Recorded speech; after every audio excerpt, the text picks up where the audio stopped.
So you're a new drummer, you're out here cruising YouTube, looking at videos on different types of grip. You notice there's a few different ones out here, French, German, American, maybe even traditional. And you're wondering to yourself, which one of these grips should I use? Well, hush up and I'll tell you.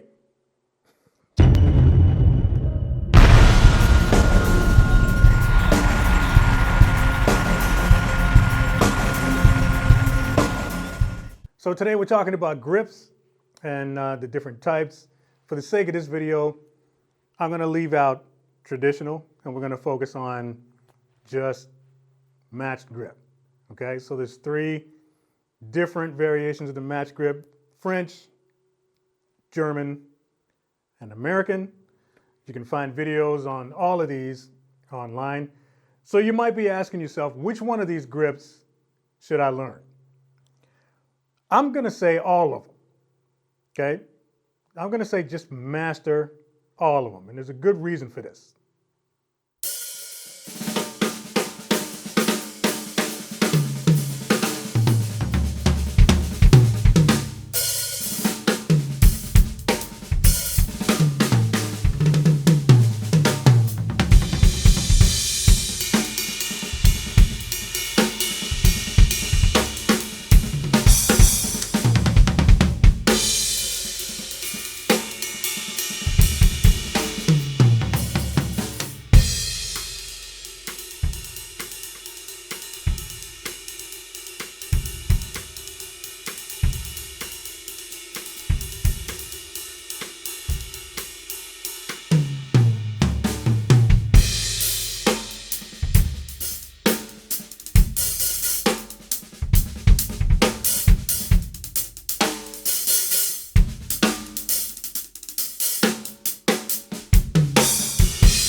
Okay, so the whole point of that was just to sort of demonstrate that while you're playing the drums, you're going to be switching gears all the time.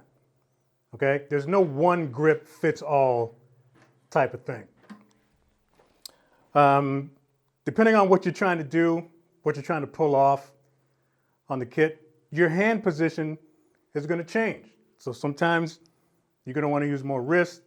Sometimes you're going to want to use more fingers, you know, if you're doing some ride stuff or whatever. Or if you want to do some sort of a timpani type fill on the snare. The thing with each of these grips is that, you know, the priorities change with each one. So German grip is more of a palms down thing, and it's more of a wrist oriented grip. Like that. French, hand position changes, palm is now facing this way, and this is more of a finger type of grip, like that, all right? American is sort of like the happy medium. So, you know, again, depending on what you're doing on the kit, this is going to feel more comfortable than the other two. So my advice to you would be to master all three of these grips. Get used to, you know, when you're working on your practice pad, grab that there.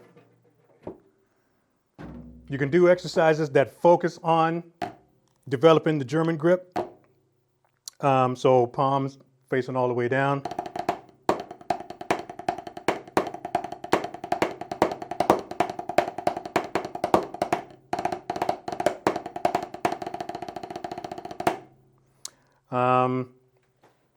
You want to do some finger exercises where you can utilize the fingers a lot more, just to sort of get, you know, used to that whole thing. Same thing, of course, with the weaker hand.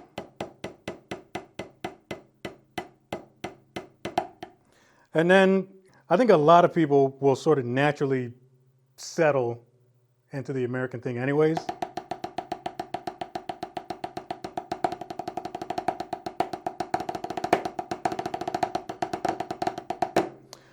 With the American grip, you're sort of, it's, for me anyways, it's kind of like a 50-50 thing. So I'm using about as much wrist as I am with the fingers. So everything's kind of working together.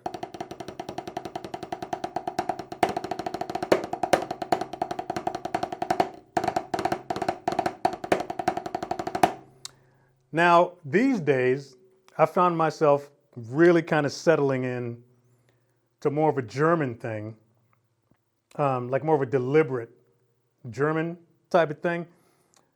When I'm playing the snare and the hats in particular, like just grooving in general, just feels better for me with the German grip.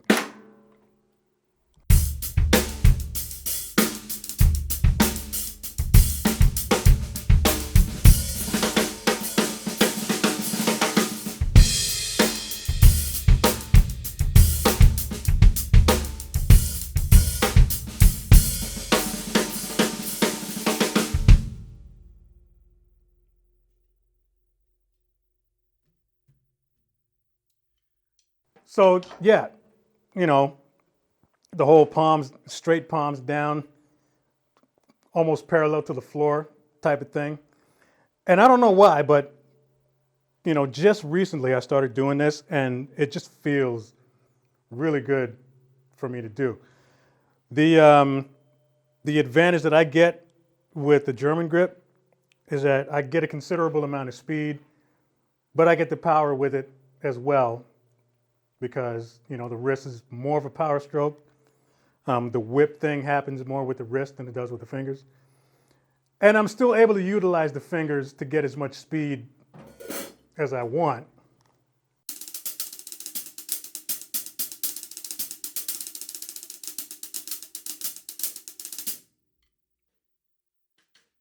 So I'm really digging the German grip for home bass. Now, once I start traveling out to the kit and stuff, here's a good example. When I'm playing the ride, for instance, depending on what it is that I'm doing, you know, if I'm grooving this way, and I move over to the ride, look what happens, right? My hand position changes. So now my wrist is facing out this way, and now I'm in a good position. If I want to use, you know, more fingers, I can do that. Sometimes I'll, boom, twist my hand this way, approach the bell like this, right? So again, the point would be learn all of them. Just get really good at all of them, because at the end of the day, all of these muscles are kind of going to be working together regardless of what grip you're using, whether it's German or French or American. The main muscle that's going to be worked will probably change. But, you know, the point is to just get comfortable using the hand in every position. So you kind of want to think of your hands as like an automatic transmission in a car.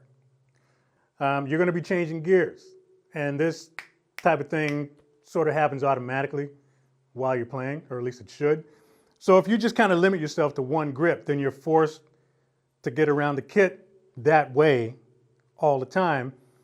And, you know, depending on what it is that you're doing, it's not going to be in the greatest position to get it done. So when you're learning all the grips, you know, learning how to use the wrist, the fingers, palms down, palms out, whatever, then you're in a position where you can do anything you want, and you'll have the appropriate hand position, if you want to think of it that way, for what it is that you want to do, so you can work smarter and not harder.